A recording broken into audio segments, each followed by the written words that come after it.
Hi, I'm Emanuele and I'm presenting VBR, a new visual benchmark in Rome focused on SLAM and visual odometry.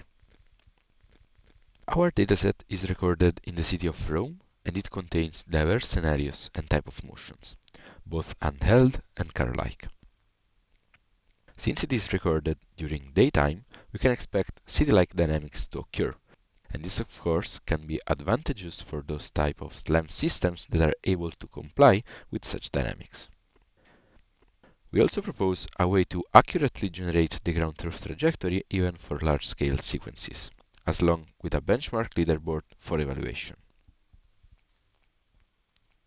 Before delving into the technicalities of our approach, I would like to talk about issues with modern SLAM datasets. It is true that the field of SLAM is getting more and more mature, but this has always been benchmarked with datasets that present some important limitations.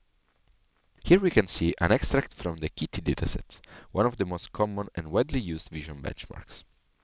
If we impose the 3D point clouds on top of the ground truth trajectory, we can observe some geometrical inconsistencies in the vertical direction.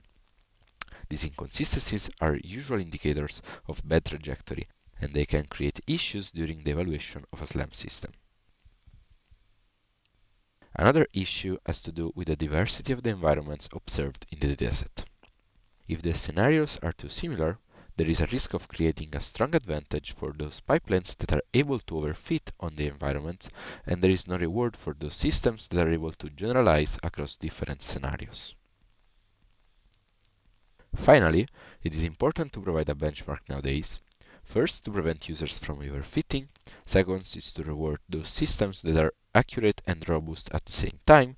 And finally, to have a fair comparison between different systems. To conclude this section, we can see here a comparative table between our approach and other different SLAM datasets.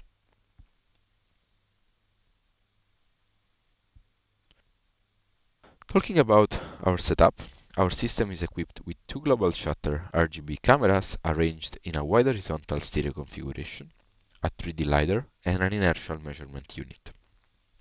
The latter is connected to a GNSS system with RTK capabilities. The sensors are rigidly attached to an aluminum frame and are hardware synchronized to avoid temporal inconsistencies. Moreover, we calibrated the intrinsics and extrinsics of each sensor in an offline manner and verify the calibration at the end of every recording through an additional validation sequence. To generate the ground truth trajectory, we follow a GNSS plus LiDAR fusion approach. We use a novel LiDAR bundle adjustment with GNSS priors to be able to improve the consistency of the trajectory both globally and locally. Observing the consistency of a trajectory is not trivial. What we can do is observe the structure that can be generated using a certain trajectory. On the slide, for instance, we can see the structure that can be obtained by using a GNSS plus inertial system only. We can see that the structure is globally consistent but not locally. We cannot easily recognize the Colosseum. Within our refinement, we can see that the Colosseum structure have emerged, and this is an indicator of a good trajectory. By measuring the consistency of the 3D structure obtained with our approach, we obtain an error of approximately 3 cm. The measurement was accomplished with a total station in a challenging environment with indoor and outdoor, vertical and horizontal motion, and on a trajectory of around 2 km. We can see that the approach we proposed is able to scale up well even in cases of larger environments.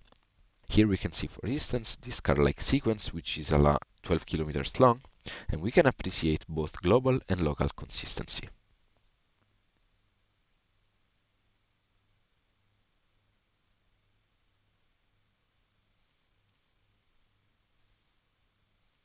To conclude, we also present a benchmark scoring function for evaluating different approaches. The idea is to generate a function that correlates an upper bound error and the number of sequences that the system is able to accomplish under that bound.